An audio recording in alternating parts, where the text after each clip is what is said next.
Vamos a hablar ahora de los músculos de la respiración, a los cuales vamos a clasificar en músculos inspiradores, y son aquellos que actúan elevando los arcos o abatir los arcos costales. Dentro de la clasificación que vamos a tener, en la primera diapositiva que vamos a estudiar, vemos una lista con los inspiradores de la respiración normal, no forzada, y todos los demás son accesorios. Sumamos intercostal externo, subclavio, pectoral menor, pectoral mayor, serrato mayor y el serrato menor posterior superior. Todos estos primeros como músculo de tórax. Y dentro del músculo de cuello, los escalenos anterior, medio, posterior y el músculo externo cleidocomatoideo. Y los inspiradores, que son que abaten las costillas, tenemos intercostales medio e interno y el serrato menor posterior e inferior, ambos, los tres de la parte torácica, y dentro del abdomen, los músculos que abaten costillas son el recto mayor del abdomen y los músculos anchos, como el transverso, y los oblicuos menor y mayor. Para el diafragma, vamos a tener en cuenta que va a tener inserciones a nivel external. Acá estoy destacando que está atravesado por un espacio que es inconstante, que es la hendidura de larga y media o hiato de Marfan. Las inserciones costales, que se dan en los 6 últimos arcos costales y arcos tendinosos accesorios. En el cuadro, entre inserciones externales y costales va a haber un espacio constante llamado hendidura de larga y lateral, y las inserciones laterales, las cuales están formadas por dos porciones, una porción interna y una porción externa. La porción interna formada por los pilares principales y accesorios. Al pilar principal se lo va a llamar derecho e izquierdo, con sus características propias, cada uno dado por un fascículo principal y un fascículo accesorio, separados entre sí por un intersticio, y el pilar accesorio o arco de psoas, que queda separado del pilar derecho e izquierdo respectivamente por otro intersticio. Y la porción externa se recibe el nombre de ligamento cimbrado o arco del cuadrado lumbar. Vemos entonces en una vista superior, en el esquema, hacia adelante tenemos el esternón, a cada lado los arcos costales con cartílago y costilla, atrás la columna vertebral, y todo lo periférico, que es la inserción del diafragma. Vamos a considerar el diafragma como una serie ininterrumpida de músculos tipo digástricos, ya que los vientres musculares se encuentran en la porción periférica y los tendones intermedios se intercruzan en el centro para formar el centro frénico, que es tendinoso. De ahí que todos los textos comienzan diciendo que el diafragma tiene una porción periférica carnosa o muscular y una porción central tendinosa. El centro frénico, justamente, va a ser una masa tendinosa cuya forma adopta de una hoja de trébol, con 3 foliolos anterior, un foliolo izquierdo y un foliolo derecho. Todas las fibras tendinosas que se agrupan en 2 paquetes, ¿sí?, más reconocibles, con el nombre de cintillas semicirculares. Una cintilla semicircular superior, que se extiende entre el foliolo anterior y el derecho, y una cintilla semicircular inferior, que se extiende del derecho al otro. Entre el foliolo anterior con el derecho, determinan un orificio elíptico, que es el orificio de la vena cava inferior. Este orificio es tendinoso, por ende no participa en la respiración, o sea que permanece abierto, está atravesado obviamente por la vena cava inferior y ramas nerviofrénicos, ¿sí? Es importante tener en cuenta cuando los orificios son tendinosos o musculares porque pueden ser modificados por la contracción de inserciones musculares. Tenemos la posterior del esternón, básicamente el apéndice cifoide. Bueno, me datos no tengo COVID anterior. En la imagen se ve que no casi llamada hendidura de larga y media. Si no existe, no pasa nada. Y sí tampoco, porque por ahí, aunque los libros digan que puede haber una pequeña hernia, es solamente tejido adiposo subperitoneal. Ahora, las inserciones costales. Dicen los textos que se insertan en los 6 últimos arcos costales. Como el arco costal, repito, está formado por cartílagos y costillas, en el cuadro que tengo anexo, vamos a ver que las inserciones en los arcos se dan en el cartílago de la séptima, octava y novena costilla, bueno, noveno arco, perdón, séptimo, octavo, noveno cartílago costal, y en las costillas del noveno, décimo, undécimo y duodécimo arco.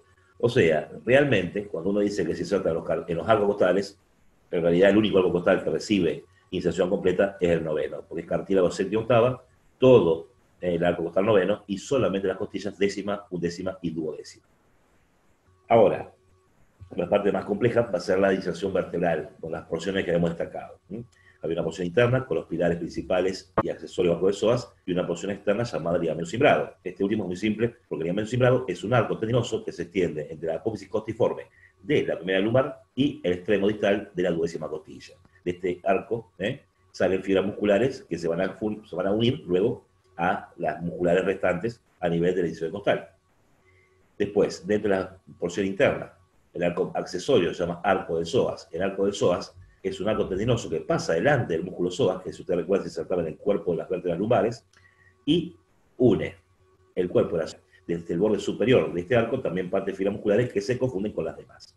Y los pilares principales son derecho e izquierdo, cada uno lo hace por fascículos, uno interno principal y uno externo accesorio. En la imagen quiero destacar que los retiré de su lugar. ¿Ven?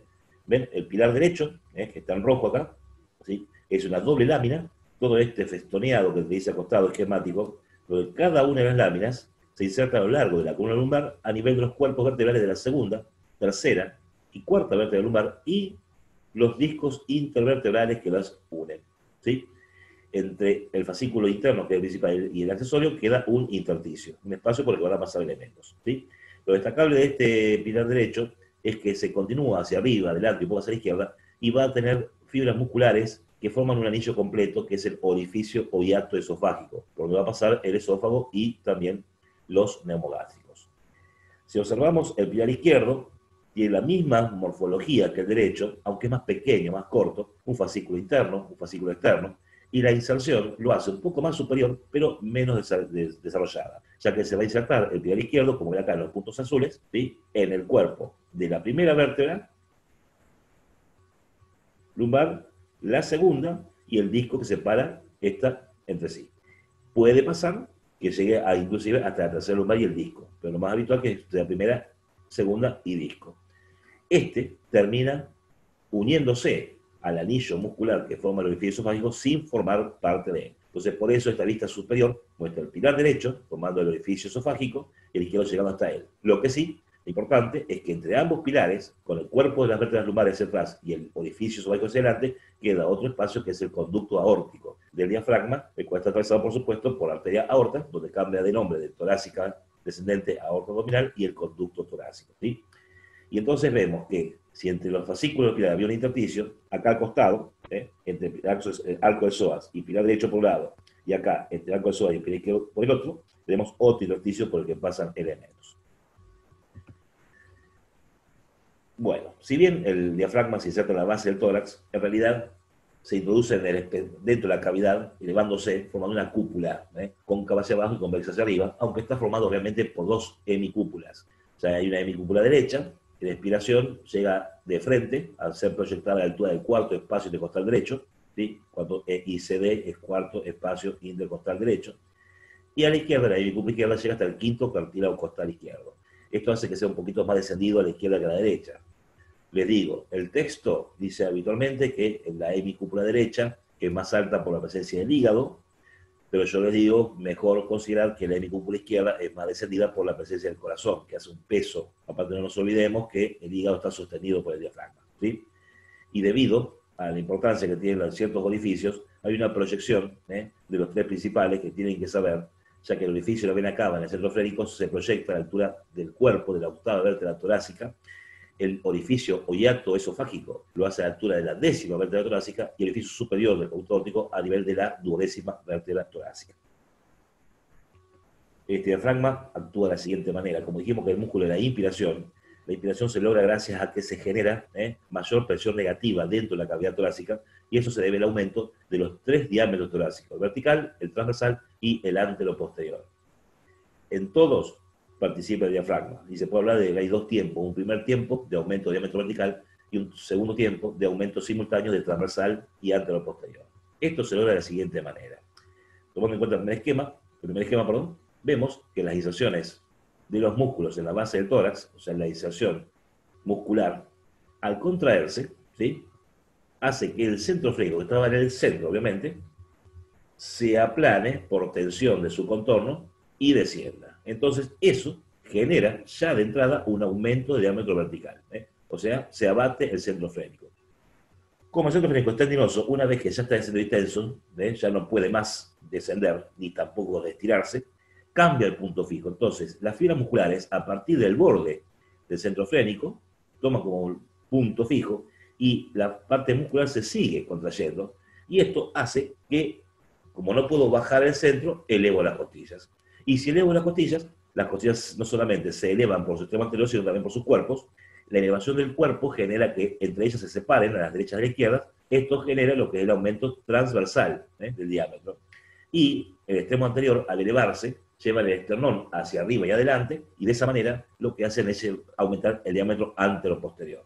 O sea que, en resumidas cuentas, el diafragma cuando se contrae hace un aumento de diámetro vertical cuando se aplana el centro frénico, y un aumento de los diámetros transversal y anteroposterior cuando el centro frénico queda fijo y las fibras musculares elevan los arcos costales, separando los cuerpos y y llevándose adelante su extremidad anterior. Queda entonces que los orificios del diafragma, como ya lo fui mencionando, como dijimos en el centro frénico estaba la hendidura, los orificios de la vena cava inferior, atravesado por la vena cava inferior, rama de los dos nervios frénicos, principalmente el derecho, que luego forma parte del plexo solar, rama, no el nervio entero. La hendidura del área lateral, la cual se encontraba entre las incisiones externales y costales, atravesada por vasos y linfáticos abdominales de los vasos mamarios internos, que están destinados básicamente al recto mayor del abdomen. El orificio o hiato esofágico, atravesado por el esófago y los vagos, formado por los troncos vagales. Si ustedes lo recuerdan de nutrición, el tronco vagal anterior tiene un 90% de fibras del vago izquierdo y el tronco vagal posterior un 90% del vago derecho. El conducto aórtico, atravesado por la arteria aorta, repito, un cambio de nombre, de torácica descendente a aorta abdominal, y el conducto torácico, cuando no está atravesado por los troncos lumbares que hacen que el conducto torácico nazca recién dentro de la cavidad torácica. El intersticio entre el pilar principal, derecho e izquierdo, y el pilar accesorio, arco de psoas, que estaba al costado, voy a volver para mostrárselo, repito, intersticio entre el pilar principal y accesorio o arco de psoas. Muestro la imagen, que sería este que está acá al costado, pilar principal derecho o izquierdo y arco de psoas. Está atravesado por nervios exclusivamente, que son el esplácnico mayor, menor, derecho e izquierdo respectivamente, y la cadena ganglionar simpática. Recordando que las cadenas ganglionares, en el cervical, torácica, lumbar y sacral, son una sola cadena que iba cambiando de nombre. Y el otro intersticio, que se encontraba entre los fascículos, principal por dentro y accesorio por fuera, tanto la derecha como la izquierda, tiene similitudes y tiene también diferencias.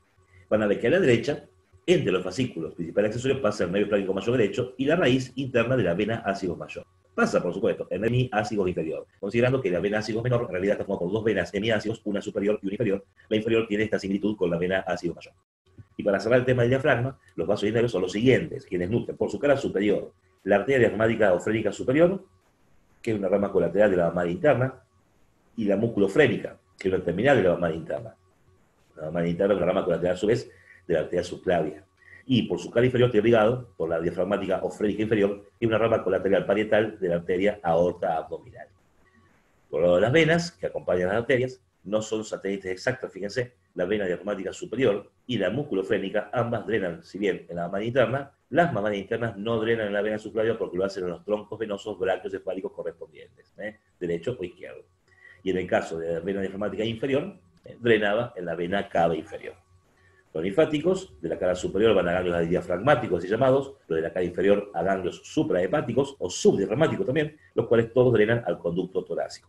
Y la parte de los nervios, lo más importante lógicamente es quien le da la función motora, que es la parte periférica, que son los nervios frénicos, derecho e izquierdo respectivamente.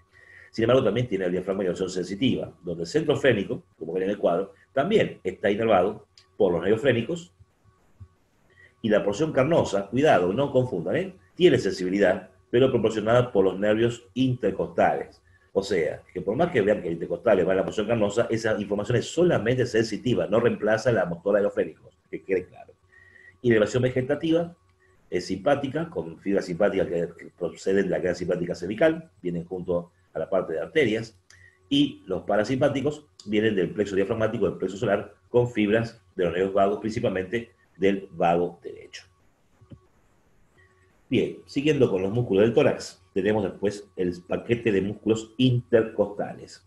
Un arco costal, repito, está formado por cartílago y costilla. Un espacio intercostal se extiende entre dos arcos costales superpuestos entre la articulación costovertebral hacia atrás y la articulación condroesternal hacia adelante, ¿sí? Cuando hemos visto pared torácica, habíamos hecho hincapié también que la costilla tenía como un parámetro importante que era el ángulo posterior, ¿sí? Tenemos acá adelante la articulación costocondral, y hay un parámetro acá que es la línea axilar media. La línea axilar media, recuerden que está entre la línea axilar anterior y la posterior, donde la anterior correspondía al borde anterior del pectoral mayor y la posterior al borde externo del dorsal ancho. En esta imagen vemos dónde encontramos los intercostales, ¿sí? En cuanto a su origen y terminación, o cómo se describen, y la segunda imagen, qué parte o qué segmento del espacio intercostal ocupan. Así, por ejemplo, entonces, al estudiar el intercostal externo, Este se inserta hacia arriba en el borde inferior de la costilla superior, que equivale a decir el labio externo del canal subcostal presente en la cara interna de las costillas, y termina en el borde superior y cara externa de la costilla y arco costal inferior. Este intercostal externo ocupa el segmento comprendido entre la articulación costovertebral por detrás y la costocondral por delante, es el más extenso. Y este músculo puede elevar los arcos costales, por lo tanto son inspiradores. El intercostal medio tiene su inserción hacia arriba en el fondo del canal subcostal de la costilla superior, hacia abajo en el borde superior de la costilla inferior. Se extiende en espacio intercostal entre la línea axilar media y la articulación costocondral. Perdón, condroesternal, perdón, entre la línea axilar media y la condroesternal. Este músculo, ¿sí?, puede abatir la costilla superior, por lo tanto es expirador. Y por último, el intercostal interno tiene su inserción hacia arriba en el labio interno del canal subcostal de la costilla superior, hacia abajo, en el borde superior y cara interna de la costilla inferior, ocupa el espacio comprendido entre el ángulo posterior de la costilla y un punto ubicado a unos 4 o 5 centímetros del esternón. Al igual que el intercostal medio, este es expirador porque abate la costilla superior. El espacio queda cerrado por dentro por una membrana fibrosa propia, que habíamos hablado ya cuando hablamos de pleuras, que es la fascia endotorácica, y en la imagen vemos que se encuentra el paquete vascular nervioso intercostal, con vena abajo. Un detalle de la imagen, y quiero destacarlo, es que el nervio intercostal siempre queda debajo del plano que pasa por el borde superior del espacio intercostal, o bien del borde inferior de la costilla superior. De manera que por ejemplo, una herida en que pase por el espacio, o inclusive por algún tipo de maniobra médica, puede lesionarse. Una maniobra médica puede ser tranquilamente la punción.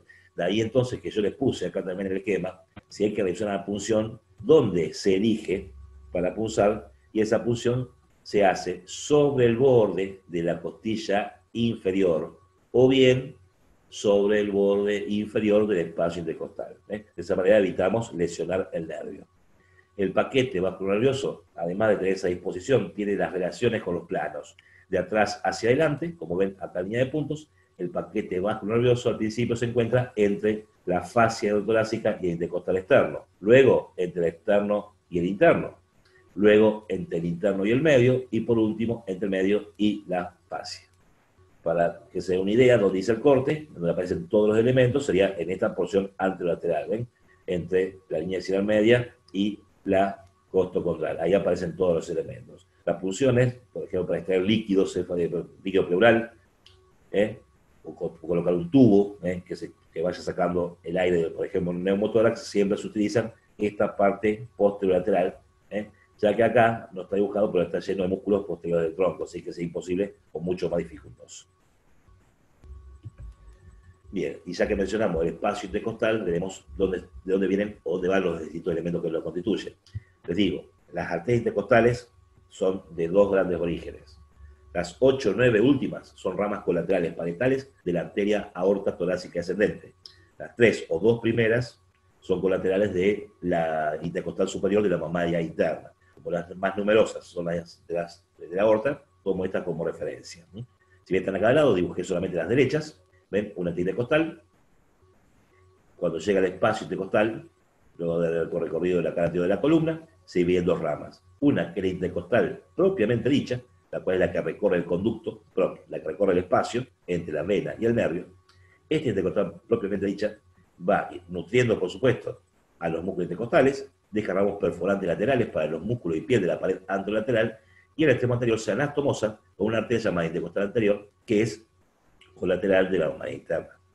La otra terminal intercostal se llama arteria dorsoespinal, la cual se subdivide en un ramo dorsal para los músculos, ¿sí?, y piel de la región posterior del tronco, y un ramo espinal que, pasando por el agujero de conjunción, nutre el contenido del conducto lactideo, meninges y médula.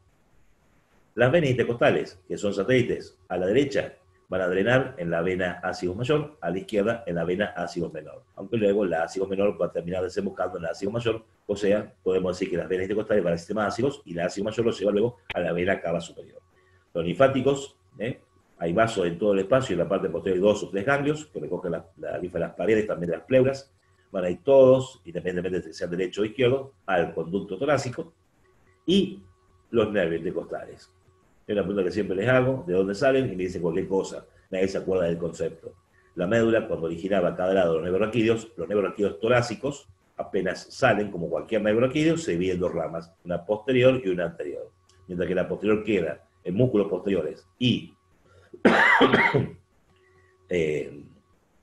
la piel posterior, la rama anterior es el nervio intercostal. O sea que si tenés que hablar del nervio intercostal, el nervio intercostal es la rama anterior del nervio raquídeo torácico, que recorre por debajo del paquete. Este es mixto, o sea que inerva una motora a los músculos intercostales y también a la piel posterior-lateral y anterolateral del tórax. Y destaco que los 6 últimos nervios intercostales participan en la inervación motora de los músculos anchos del abdomen y del recto anterior o mayor.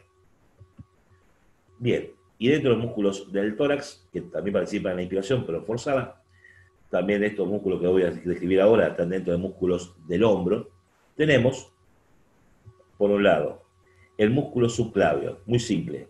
Este músculo subclavio tiene su inserción hacia abajo, en la cara superior de la primera costilla y el primer cartílago costal, y hacia arriba termina en el canal subcostal presente en la cara inferior de la clavícula. Este músculo, para ser inspirador, debe dejar a la clavícula fija y eleva la primera costilla. Por eso es inspirador.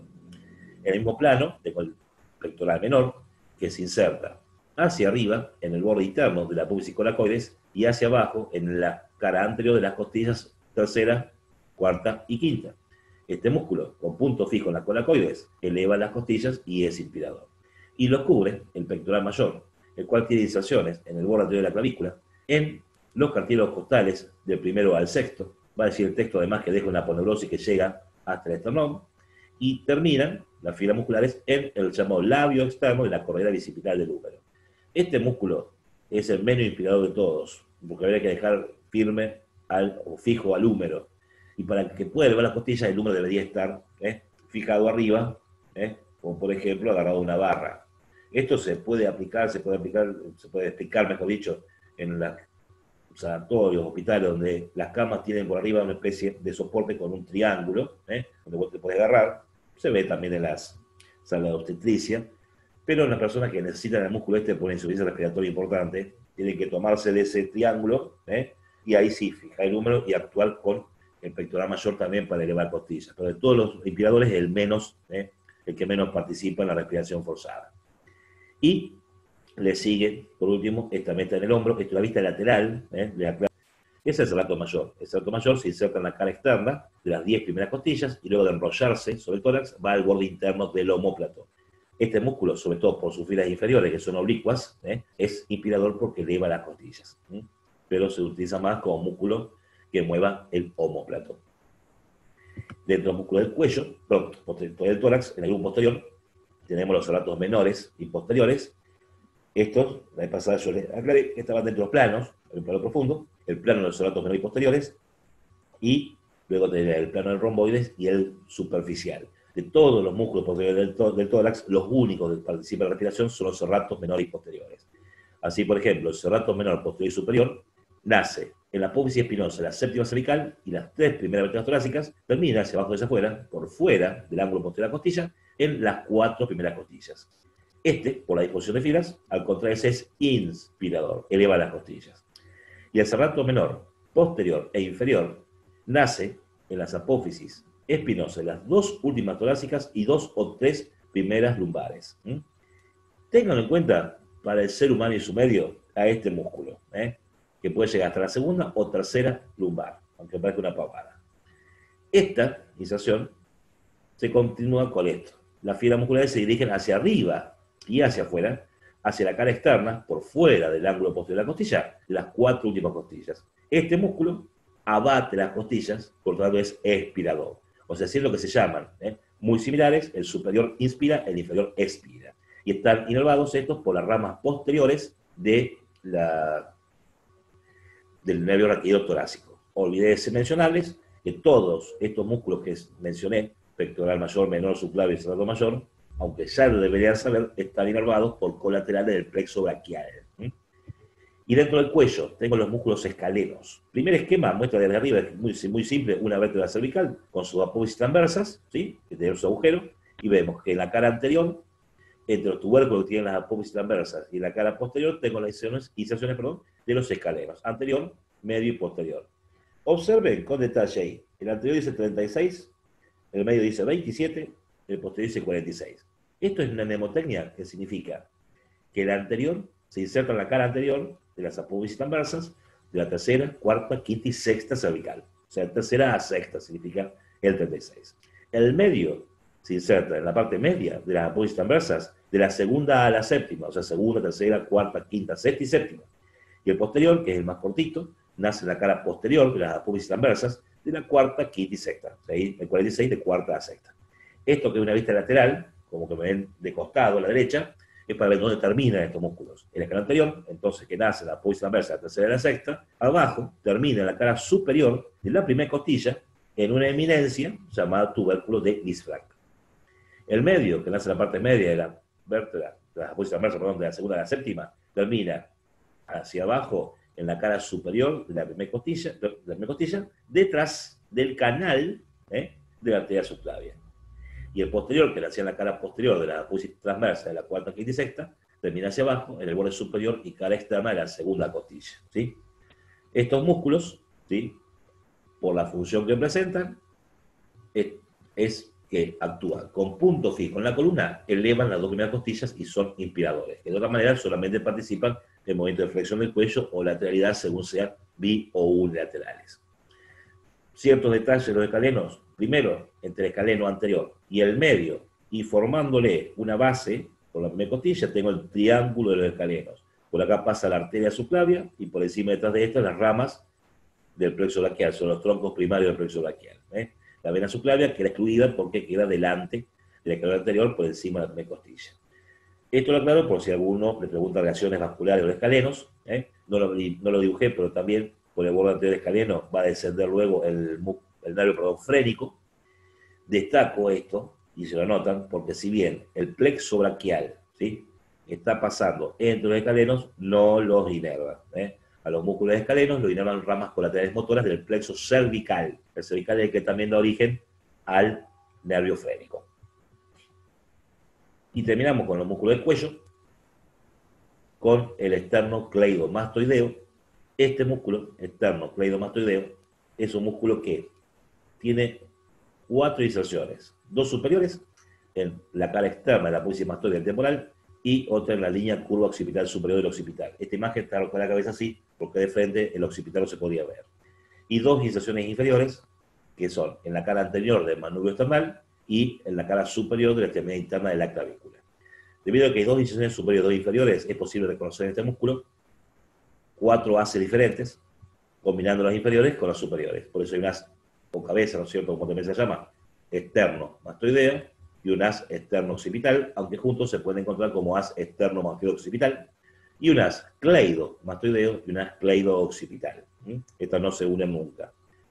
Este músculo, si bien actúa sobre la cabeza en condiciones normales, porque es un músculo que flexiona inclina y rota hacia el lado opuesto, en forma bilateral pueden flexionar la cabeza, se utiliza como músculo inspirador, pero también, repito, este también en insuficiencia respiratoria, cuando ya no tiene capacidad el paciente de respirar, con punto fijo en la cabeza, eleva clavícula y esternón, y eso ayuda a los otros músculos que están elevando también a las costillas y cartílagos costales.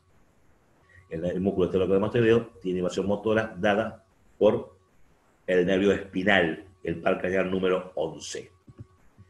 Con esto terminamos. Pero usted me va a decir, sí, está bien, terminamos, pero ¿y los músculos de la inspiración? Recto mayor, transverso, oblicuos. Bueno, queridos, eso se lo expliqué y lo vieron en nutrición, así que repasen ustedes. Nos vemos.